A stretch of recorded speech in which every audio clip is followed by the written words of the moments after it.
Denis Villeneuve adapting Dune is the end of a lifelong journey for him. A fan since childhood, he has been quoted saying, "I said to myself," I can't do the accent. I said to myself, I would love if I could make a movie for the teenager I was back then. And I hope he feels like he honored his teenage self, because his work with these adaptations is wonderful. His films have finally realized the grandeur of the source material, and for a lot of people, adapted the unadaptable. And these little babies are chock full of creativity, and I want to get into it. Let's do this. We finally get to talk about Denis Villeneuve's Dune. The 2021 adaptation is, in my opinion, fantastic. I can see why it didn't work for everyone, and no film will. Absolutely, it works for me. One of the major criticisms I see leveled against the film is that there's no emotion. The characters show no affection to one another, and I want to go over why I disagree. While yes, the Atreides are very stoic in this, it feels more like a sign of station. As high-ranking military figures and diplomats, these men need to hold themselves with a certain decorum. That said, just look at how much hugging and affectionate touching there is between these men.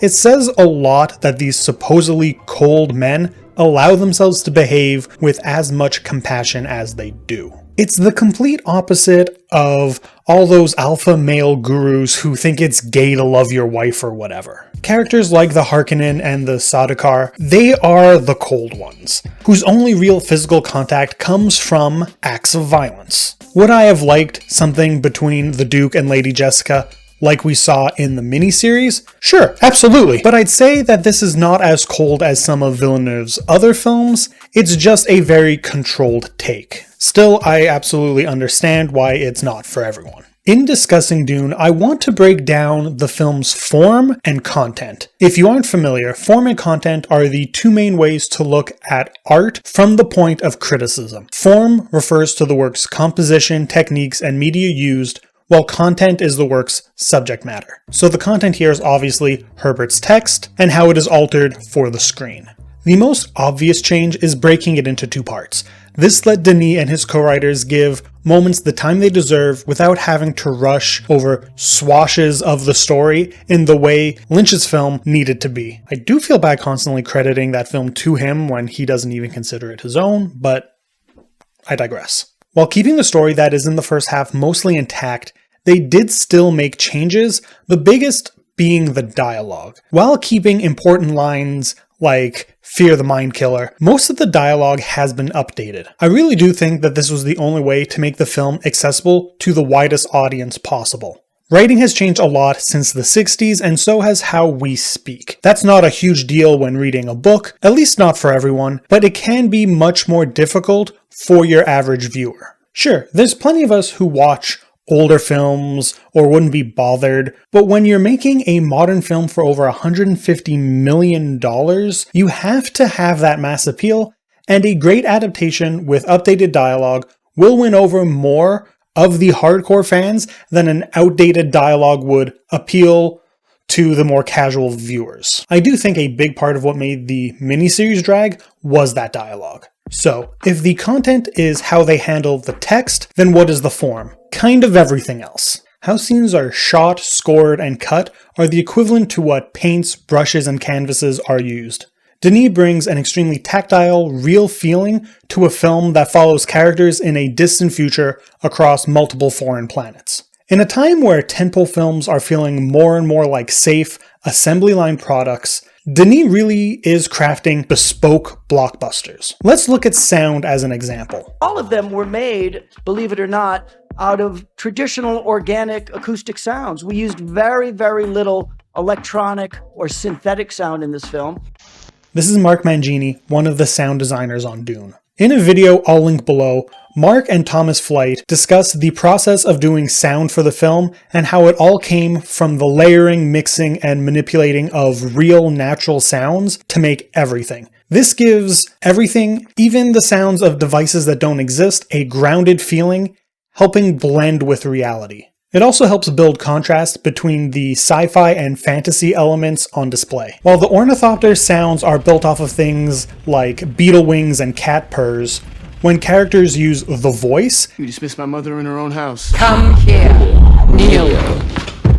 that is a modulation of vocals to get the right results and helps to stand out as otherworldly by comparison. Overall, the sound design is very grounded for something so fantastical, with Denis instructing the team to approach it like a documentary, and it really does succeed in feeling a lot more real. It's tactile. And that detailed approach is taken on every level of the production. Again, Thomas Flight has great videos on things like the way they edited, or their use of sand screens instead of green or blue for their VFX, all with the goal of giving the film its own internal logic and sense of truth. Not a lot of huge budget pictures get this kind of treatment. Not that I'm saying that like all blockbusters need to be exactly like Dune, that's crazy. It's just that not enough are given the time and care that Denis and his team were given to make their final product.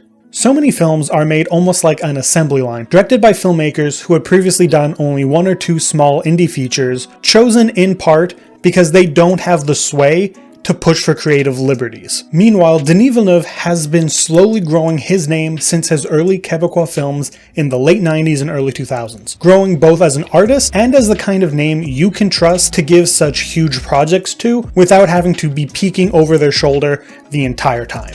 I know not everyone is into this film, or Denis' work as a whole, and I'm not just talking about the contrarians either. Not every film is for everyone. I just hope that people see his work is coming from a place of passion and respect what he's doing. Because I don't think we get enough directors lucky enough to get to be in his position. Let alone directors who aren't white men in that position, but that's, again, another conversation.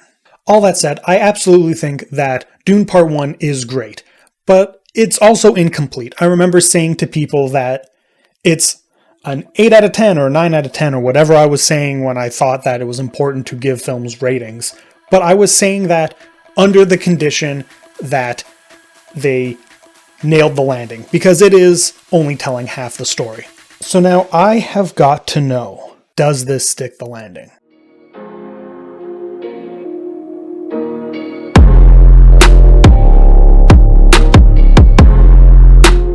Yeah, it's fucking great. Now, the first and most important thing that we have to cover, no, I didn't get the worm bucket. I live in Canada, they don't sell them here. Moving on. I feel like they really took all of my favorite elements from the first film and just cranked them up a notch. They expanded both the scope of the filmmaking and the world itself. Starting with my point on filmmaking, God does Denis know how to do scale. This isn't a new point being made by me or anyone else. It goes across so much of his work, being most apparent with Arrival, and it's again on full display here. So many sequences when the Fremen attack the spice harvesters where you really do feel the size of these machines, making the moments that they are taken down feel even more impactful. On top of that, I feel like the early moments of the film tap into some indie avant-garde filmmaking elements. The quick cuts of things like the sun, and more importantly, the fetus Aaliyah, feel like these art house transitions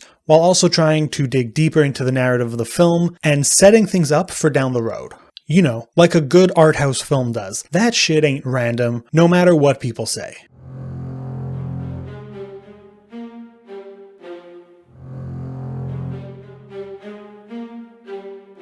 I could make an entire video on that viral quote where Denis mentioned the visuals over dialogue in film. I think the quote is an oversimplified take on a nuanced topic, but damn, this movie does feel like it is making his point perfectly. There is so much information that comes across visually to tell the story. Take the glimpses we get at the Carino and Harkonnen homeworlds. They're a perfect example. Both of them show us interiors and exteriors and paint so many details of that world that helps inform their points of view and cultures. And there is exposition, don't get me wrong. Hell, there's a line in the Getty Prime sequence to explain the stark black and white that they're going for, but so much of the film is told through the visuals and the nuances in the performances.